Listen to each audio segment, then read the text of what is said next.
பெருமாளுக்கு படைத்து வழிபடுவார்கள்.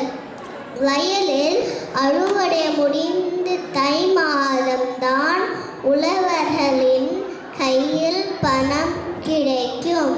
அதனால் அவர்கள் வாழ்க்கையில் நல்ல வழி பிறக்கும். இதையே தை பிறந்தால் வழி பிறக்கும் என்று சொல்வார்கள்.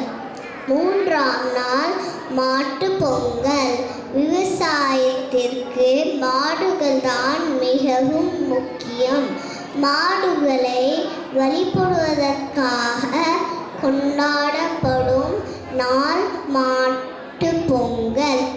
அன்று எல்லா மாடுகளின் கொம்புகளுக்கு வண்ணம் தீட்டி சந்தனம், குங்குமம், மஞ்சள் மற்றும் மாலையிட்டு பொங்கல் செய்து மாடுகளுக்கு வைத்து வழிபடுவார்கள்.